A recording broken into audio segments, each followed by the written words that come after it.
Hey there, friends. Welcome back to another Legally Armed America video. I'm, of course, Paul Glasgow here. Hey, guys, thanks for tuning in and watching the videos, especially here recently. There's a lot of new viewers that have come on board. I've been digging pretty deep into the USAID stuff, and quite frankly, guys, I don't have any real skill at that kind of stuff. I'm just a nerd. I'm a data nerd. I'm a numbers nerd. I just always have liked that. Unfortunately, I have always hated budget work, but in my 20s, I got hired and got that thrown into my lap doing budget work. So I learned at a very early age how to track numbers and look at budget documentation and follow that trail to see where it leads us. And quite frankly, this is something that I evolved into liking. Now, if I took a job, I wouldn't want to work in budgets again. But as far as tracking numbers down and looking to see where the money goes, it's interesting to me. So again, I have no special skill. It's just something that I learned a long time ago, and I nerd out on that kind of stuff. And I appreciate you guys appreciating that. Quite frankly, I've been getting a lot of hate mail the last few days. Not from you guys. I'm pretty sure not from you guys. But apparently a lot of the stuff that I've uncovered, especially yesterday with the Wall Street Journal stuff, I don't know that anybody else uncovered the Wall Street Journal stuff yet. I think they will, because a lot of people are tagging me in my video and tagging Elon and people like that. So I think the Wall Street Journal ties and how they're attempting to reveal the Doge workers is going to come out. And obviously those guys are making some money off of that. But I think that I noticed on X, if you don't follow me on X, you ought to go check it out. It's pretty brutal over there, by the way. I think my video, like a lot of times when you put a video out, especially if it's political, you've got, your right and your left sides, and that's usually whatever side you lean to, that goes there. And sometimes they spill over into the other side. This video has spilled over. So there's some far left-leaning people who are real mad at me, and they're commenting on that, which is fun because I like jacking with them. And they're not really comments on YouTube, but they're sending me emails, and it's very funny. I may post a video in the coming days of screenshots of some of those videos because I don't care. I mean, I'm not going to protect their identities or anything. I mean, if you send me something and you don't protect your identity, then I'm not going to protect it. So I may be sharing those videos. They're funny. They're funny because the one thing that I've noticed more than anything with this auditing work that Elon and his guys are doing is that the only people screaming and crying are the people who have benefited from this waste and fraud.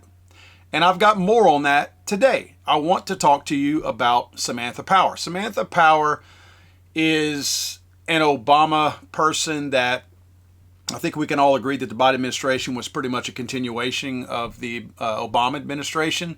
Samantha Power was the UN ambassador for Barack Obama, and she was actually put in charge of USAID under Biden. And of course, that was at the direction of Barack Obama, no doubt. This woman is a snake. Now, look, I'm an ugly person. I talk about that all the time. I am not an attractive person. So I feel like just like black people can make black jokes and gay people can make gay jokes, I can make ugly jokes. Samantha Power is a hideous individual. She's not only ugly on the outside, she's equally ugly on the inside and very pompous and very, very much feels like she can't be touched. Here's some video to prove that. Did USAID fund coronavirus research in Wuhan, China? We did not fund gain of function. Now, real quick, notice the question was, did USAID fund coronavirus research? Not in any kind of way did you fund gain of function. That's Fauci who did that. We know that. And USAID did, in fact, fund that. But this is from 2023. This was before it was revealed that Fauci was lying, and Fauci was, in fact, using USAID money to fund gain of function. So she knew that. And she knew back then that they had, in fact, funded coronavirus research that was, in fact, gain of function as well.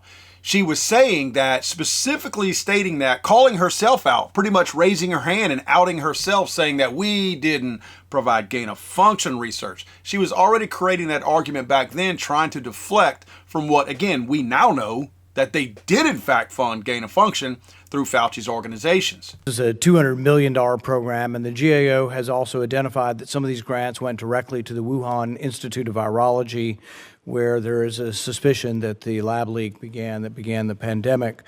Has USAID awarded funds to the Academy of Military Medical Sciences in China? Not to my knowledge, but I'd have to get I think the answer is once again yes. GAO has found that there have been subawards of NIH money as probably as well as USAID money that went to the Academy of not just medical research, military medical research in China. Now, part of the unknowns here is we can't get the records to look at this. So I've been asking for months and months for records. In September of last year, I wrote Ms. Powers, USAID, a request asking for records from the PREDICT program. These are not classified. These are simply records of scientific research, and we want to read the grants to find out what they were doing and whether the research was dangerous or not. The response I got from your agency was USAID will not be providing any documents at this time. They're just unwilling to give documents on scientific grant proposal. We're paying for it. They're asking for $745 million more in money, and we get no response. So 2 weeks ago, the ranking member, Risch, myself, and 25 other Republican senators, unfortunately, so far, signed a letter once again. It's still no response. We're not asking for classified information. We're not asking for anything unusual. 20 million people died around the world. You're supposed to be an agency that cares about the death of people around the world. We, talk about starvation and famine, and 20 million people died from a virus, and you won't give us the basic information about what grants you're funding around the world and who you're funding. Should we be funding the Academy of Military Medical Research in China? They're now off limits. Now, real quick before we move on, I want you to understand, you see the pompousness, right? You see the no one holds me accountable attitude that Samantha Power has. She has that self-confidence and that feeling from the Obama administration / the Biden administration that she can't be touched. She has essentially been told, so you can go in here and talk about all this stuff. Doesn't matter what you say. Nothing's going to happen to you because we are in charge of the White House. So you can sense that attitude from her. Now, I want you to understand this next clip, same interview, same setting, but I want you to pay particular attention to the word. Remember, these people are under oath. When they talk under oath, they are very, very careful with the choice of the words that they use. And check this out as far as how she uses her words to answer a question. And there must be a class for this because these guys are really good at it. But she's very specific on the words that she uses to answer the question without actually having to answer the question. We have provided hundreds and hundreds of pages of documents related to the PREDICT program for the very reason that you say, because we are in broad Not to agreement. us. We are, again, as I know you had an exchange with Secretary Blinken as well, consistent with longstanding practice. Not going to give them to us. We have been responsive to the committees of jurisdiction. Not going to, you've been consistent in not giving us any That's not information. true. But what you're We've saying provided is, hundreds of pages in response to the To chair whom? ranking. To the whom? Senate, Homeland Security, and Government Affairs Committee, for example. We've had extensive we've been requesting this and engagement with gotten none committee. of it. I'm on that committee as well. Notice she says that they are consistent with longstanding practice. That doesn't mean that it's the right thing. You've heard the phrase, well, that's how it's always been done. That's what she's referring to here. He's asking about the paperwork. She's saying they've been consistent with previous practice. Well, yeah, because no one has ever provided that paperwork. She is being consistent. She is factually correct by saying we are consistent with long-standing habits, right? She's 100% right. Now, she's not answering his question, but the words she's using will keep her out of jail because she's not going to be held in contempt because she's not lying under oath. Not that she would anyway. I know that. I'm just saying she's not lying under oath, technically speaking. We want to see the scientific grants. We give you the money. The taxpayers give you the money. We deserve to know where the money went, whether it happened. Look, you're right. It ended in 2019. When did the virus come about? In about 2019. Some of the research proposals that came about in 2018 were Wuhan Institute of Virology asking for money to create a virus with a furin cleavage site in it, a coronavirus, a SARS-like virus with a furin cleavage site. That's exactly what COVID turned out to be. They wanted money to create such a virus. So we want to know, are there other research proposals that you either granted or denied that were on the same veins of creating viruses that could have become COVID-19? We can't tell because you won't give us the information. Again, consistent with longstanding practice, we are providing extensive documentation. We have a whole That's team of just people who not do true. nothing other than That's look just back not and true. predict. That is not true. It is factually accurate. That is It not is. The true. fact that- Everything we have asked, we have not gotten. I have not seen one document on the PREDICT program.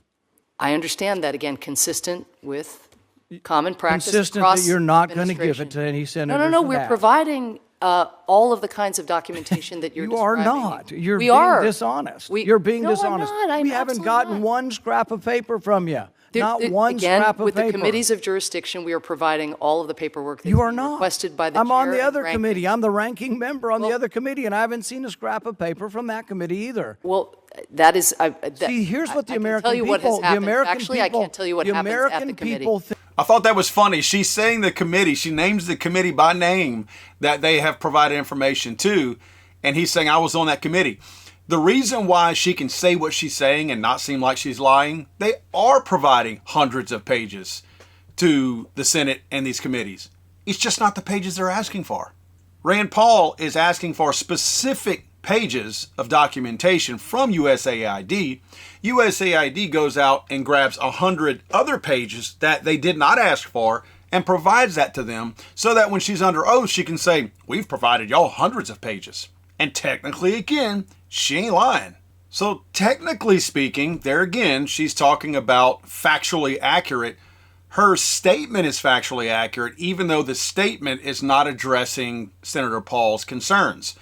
I want to remind you, this whole argument and this whole deflection by Powers here is based on coronavirus funding. Now, I want you to keep that in the back of your mind because I'm about to show you something that links her with, and financially so personally, to some of the pharmaceutical industries, or I shouldn't say that, I should say more, let's just say the research industry and things that they produce.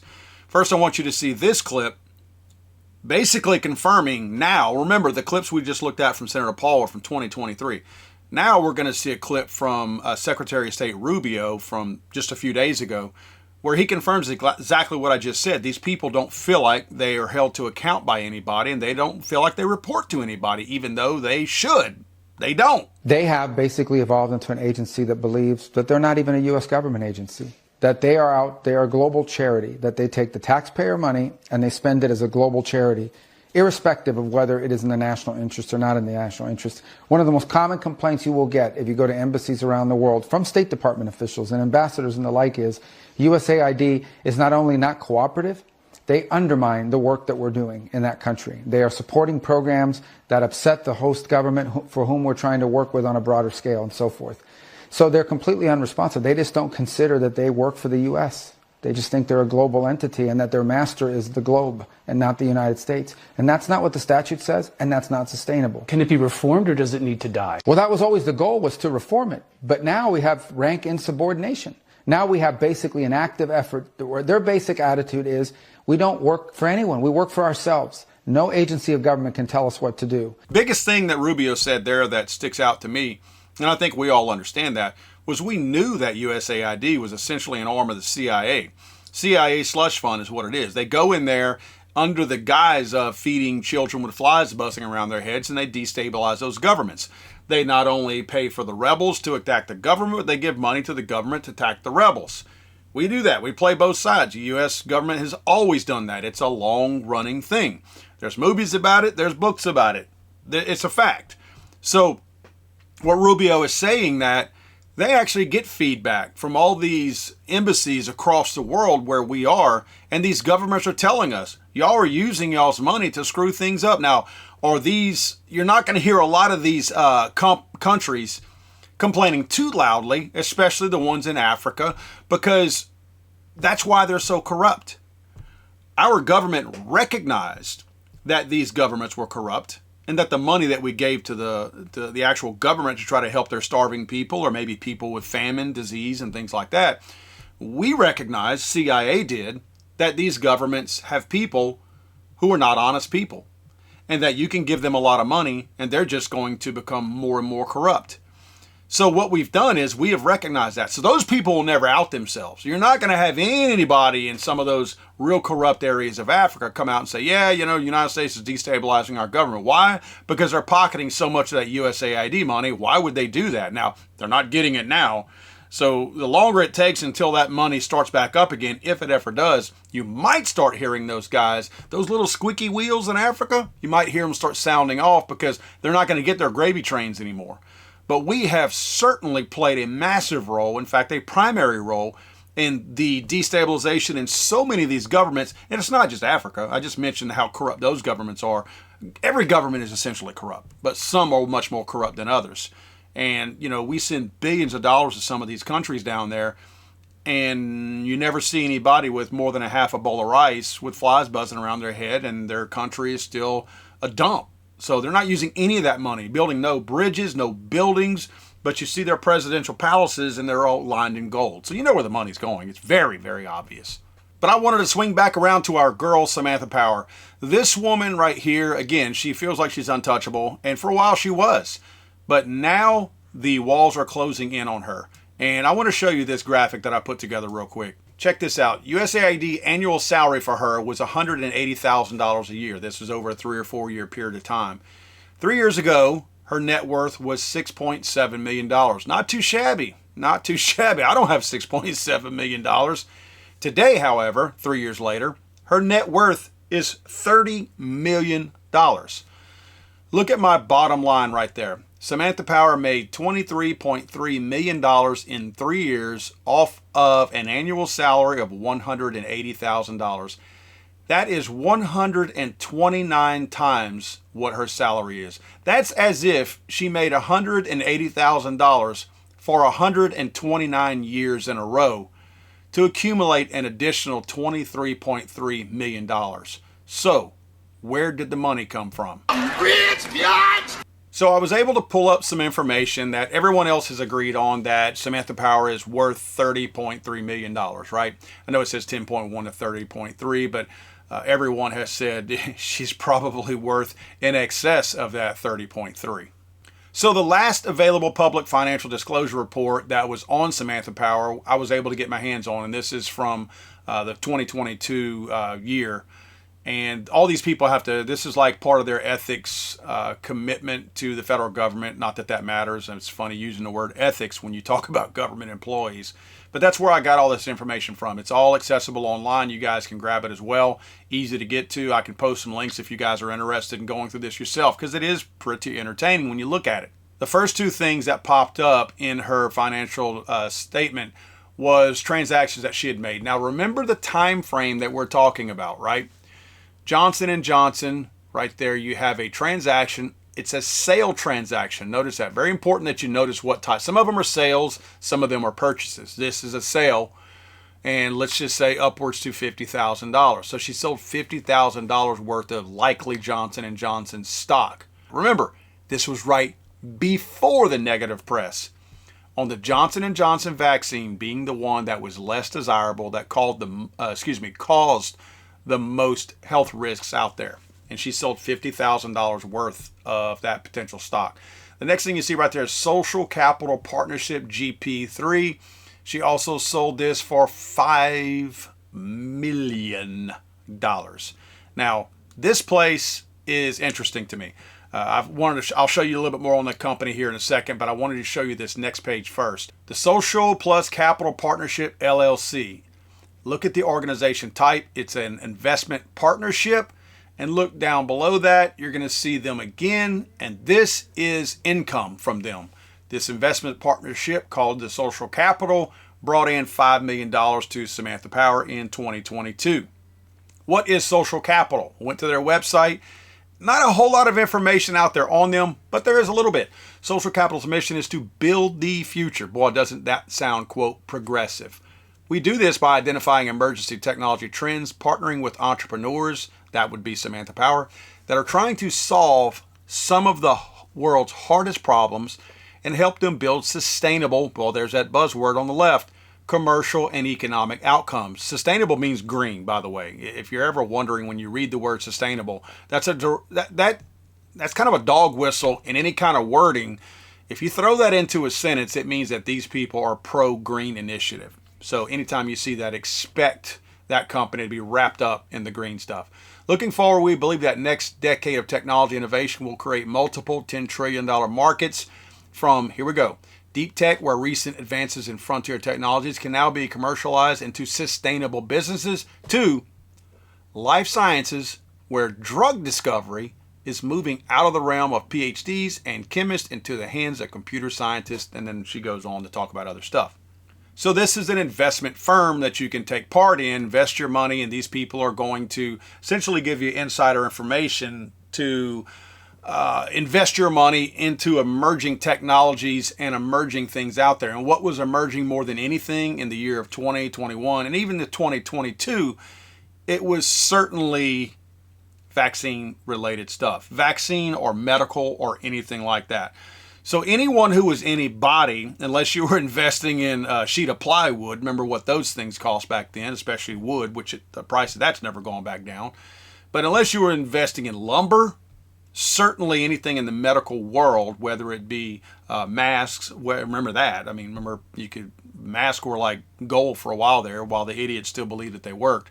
But any of those weird things that were tied to COVID and branched out in any kind of way, including pharmaceuticals at that point. So moving on with Samantha Power's financial statements, look at all the cash she has. This is all cash here at the top. Upwards to $1,000, $1,000, $250,000, $1,000, $1,000. This continues on. Now look at these recognizable names down here. Vanguard and BlackRock. Boy, we know those names well, don't we? She is tied directly with several accounts tied directly to not only Vanguard, BlackRock, but there again we have Johnson & Johnson tied in there. Moving on to the next page, we see more BlackRock, we see more Vanguard, lots of money. Look at the millions of dollars that we're talking about right here. Continuing on with lots of money on hand. Vanguard, Vanguard, Vanguard. This woman is deeply in bed with BlackRock and especially Vanguard. More of the same on the next page. Lots of money tied up. Millions and millions of dollars that she has done really well, apparently. Apparently she's got some really good investment advice because she seems to have that Pelosi magic when it comes to investing her money. Her biggest transaction, though, again, was that social capital partnership. Again, $5 million down here, buried in with more BlackRock and Vanguard.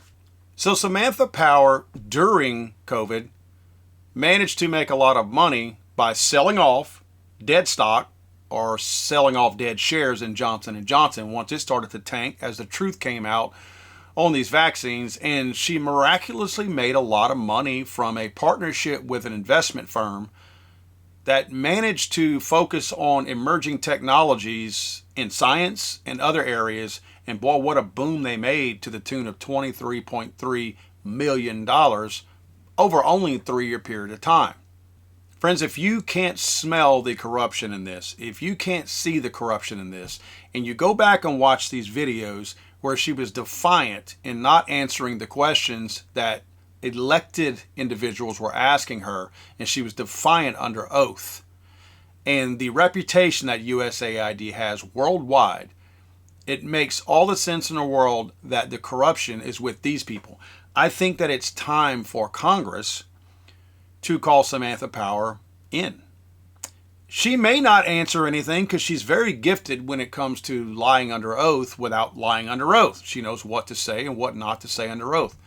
But I think at this point, a lot of the stuff that I just showed you needs to be put up on a big screen, and she needs to be held to account for that stuff. She needs to explain, whether it's through emails, proof, documentation, how she managed to make 129 times her salary in only 3 years. That needs to be explained.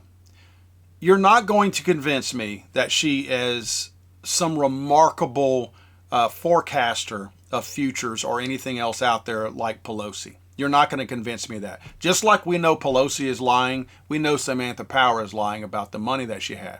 Rich bitch! We know she's protected from Barack Obama. But at this point, with the things Trump's doing, Trump's not playing by the same rules that everybody else has always played by. Trump's not looking at all the skeletons that the previous president had in their closet are forgiven going forward because I'm going to steal the same amount of money. Trump's not stealing money. Trump's not paying people off. And that's the danger to all of these people. I'm talking about everyone from January back in history have always played by those same rules. And now that Trump's not playing by those same rules, everybody's scared. That's why I think Trump's life is in massive danger right now. Because he's not repaying favors. And he's not creating future friends by promising things to somebody down the road. This guy is going in there and cleaning house. And it is absolutely scaring all these demons who have been taking these kickbacks, these handouts, and just looking the other way. They've all done it. The George Bushes, everybody. They've all looked the other way. Oh, really? We can make, oh, real? That's how it works? We can make that much money? Well, cool. Just kind of help me out here and tell me how I need to do it. And I'm not going to rat you out now that I'm president. You go ahead and keep your jelly roll. Just tell me how to make my jelly roll. And then going forward, the next president forgives the sins of the previous one as far as all the corruption. They've all done this. That's over now.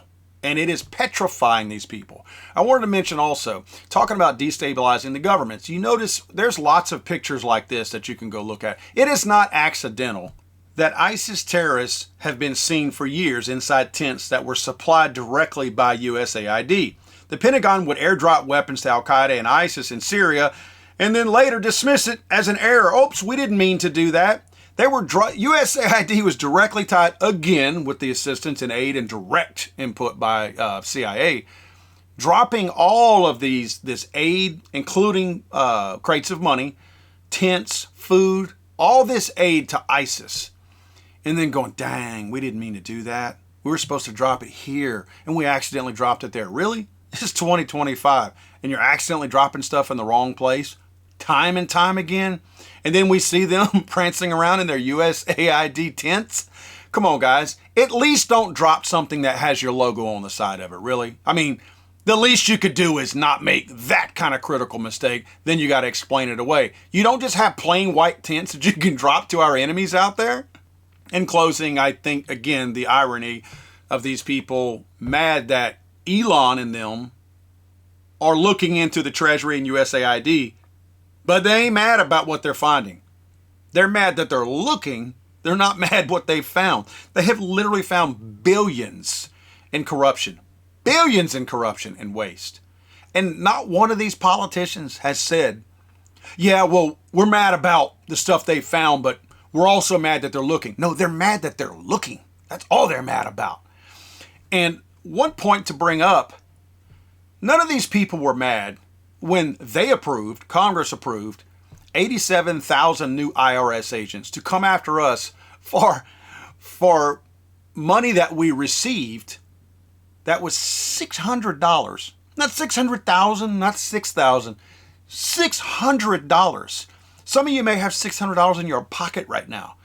And they were trying to get to a point, and they did. They were successful in doing it, where they would come after us. My CPA has already told me to make sure that I've captured for last year on this year's taxes, any money that I collected that was over $600. Yet these people are okay with the embezzlement and corruption of millions and billions of dollars. Guys, that irony is not lost on me. Finally, I want to leave you with a little bit of laugh. Probably the only thing that could have been better than one of Elon's workers in Doge calling himself with his online name as Big Balls would have been if he'd have called himself Big Salty Balls or Salty Balls or something like, I don't know, there's a number of names that you could have named. Because the media is busy lighting their hair on fire and they're having a field day with this, and they don't realize the amount of positive and funny video footage that they are providing for us using the term Big Balls. And I could not help but share this with you guys. We begin tonight with Musk and Big Balls. Big balls. Big balls. Big Balls, who worked for Elon Musk's so-called Department of Government Efficiency, Doge. In the one case of the Big Balls kid, a literal teenager. Big Balls online. Big Balls here that Katie's talking about. A 19-year-old that goes by the username Big Balls. So that would be one way that we could refer to him. Young computer whizzes, the aforementioned Big Balls. Because who among us doesn't feel better about big balls, big balls, big balls? Friends, thank you so much for watching. I really appreciate it. I know that you could watch tons of other videos out there, and I hope you do. But I appreciate you guys watching mine. I hope you will share mine. I hope that if you like this video and you want to see more like it, that you will like, subscribe, share the video with your friends and family, and tell them what kind of job we're doing over here to try to, if nothing else, educate the general public. Because when we have an educated general public, they can't mind F the general public quite as easily as they've done in the past. I've done a really good job of it. And thankfully, we're in a position right now where we are auditing all the wrongs out there, trying to make them right, and people are finally beginning to wake up. So I very much appreciate you guys being a part of that. What would you say you do here?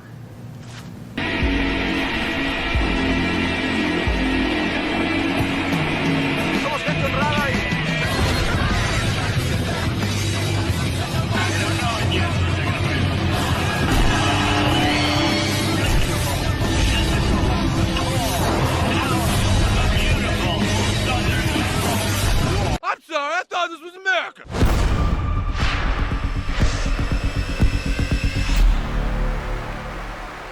It's over!